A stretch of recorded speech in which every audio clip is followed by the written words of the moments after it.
What's up, guys? John Wayne, no relation. Myers Mega Fictional Musings. Thanks again for tuning in. It's going to be something different today, and I hope you stick around. I want to do something called Fabulous Flick Series.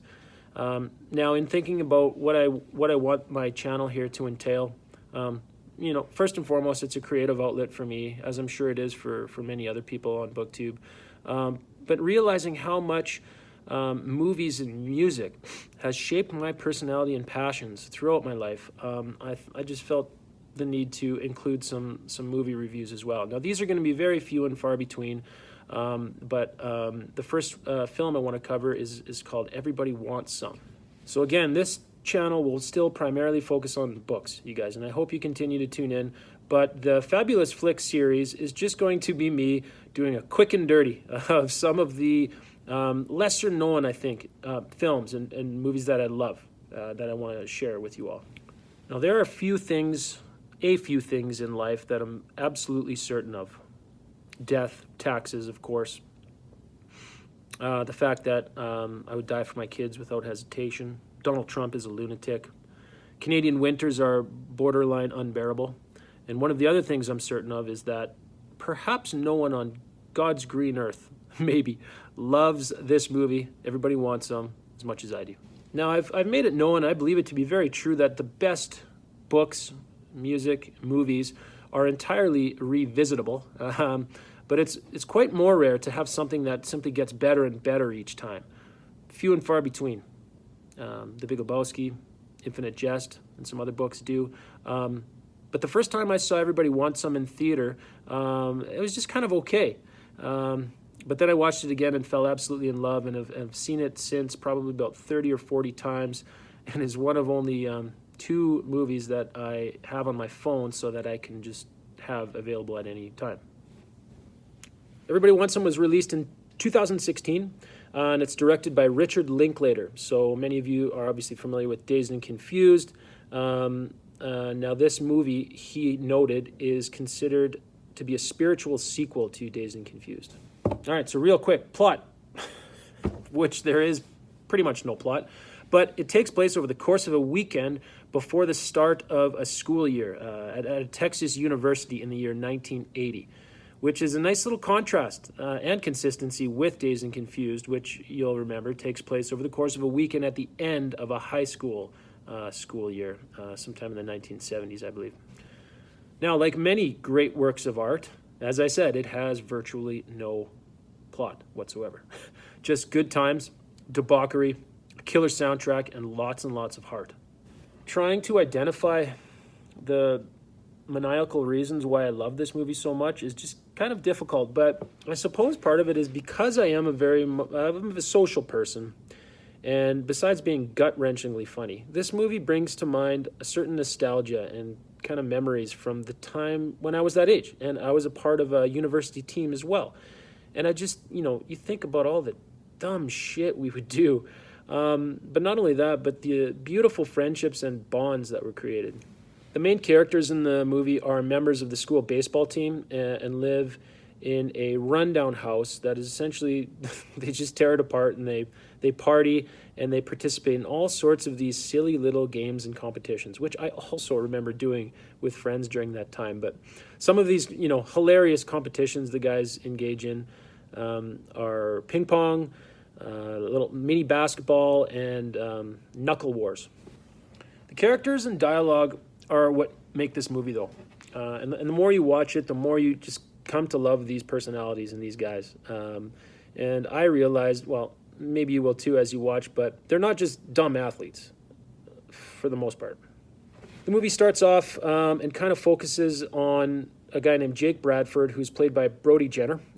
By the way, he'd be one of the more famous names in this movie, and he's not super famous, but I love the fact that there are lesser-known actors in this film.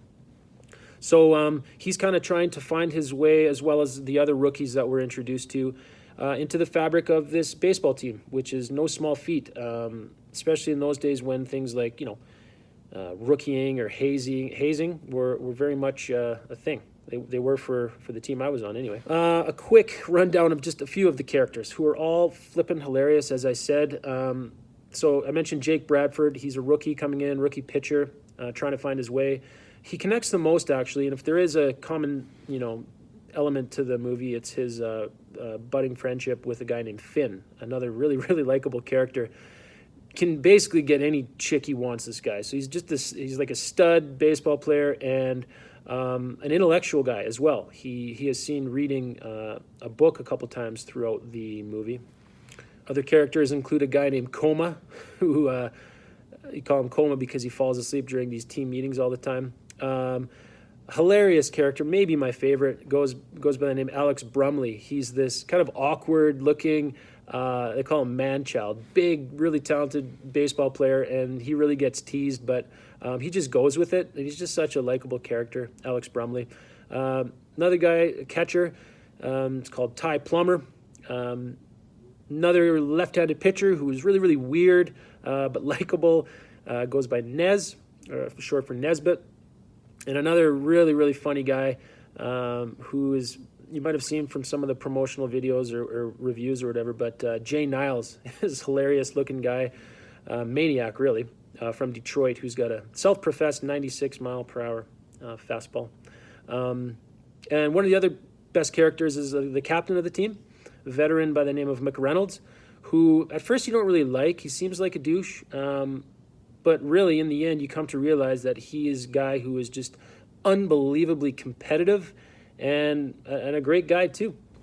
Another cool thing about this movie is that it takes place at a really unique and interesting sort of historical and cultural point in music history, where in 1980, where we have kind of many converging styles of music that are either becoming more popular or, I guess, on their way out. So the guys get naturally completely hammered each night, Thursday through Sunday, and during this weekend they go to, and I referred to this about the music, they go to a disco bar, a country bar, and a punk rock show over the course of this film.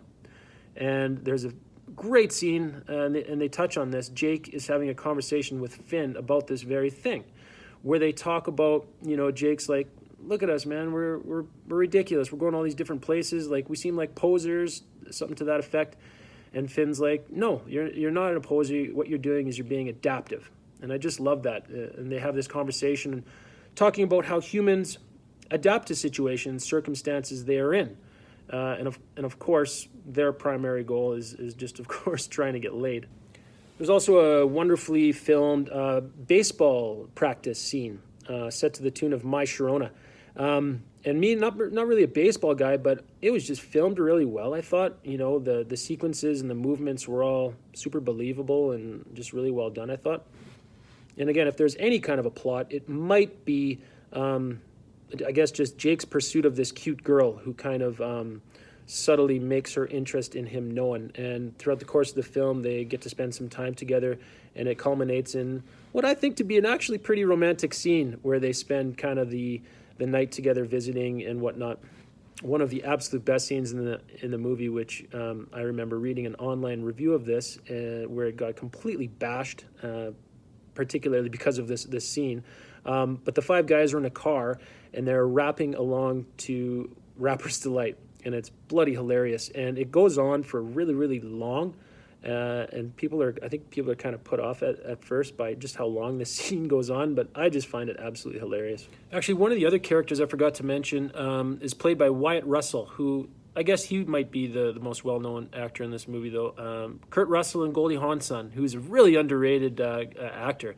He plays a guy, Willoughby, who really likable. He's a hippie, and he finds his way on the team. He's a pitcher, and they come to realize that he's actually 30 years old, and he's just drifting among baseball teams and just playing baseball and partying and having a good time. Pretty hilarious.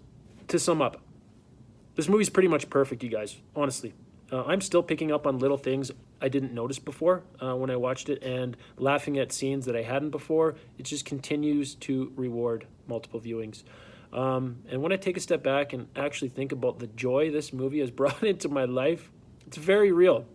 So if you watch it and you like it even half as much as I do, I've done some kind of service, so you're welcome. Listen, I hope you like this. Drop me a comment or a like, and I hope to do another video soon. I'm finishing up Naked Singularity.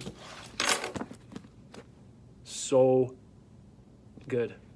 Like, I don't even know where to start. Anyway, thanks for tuning in, guys. Talk soon. Later.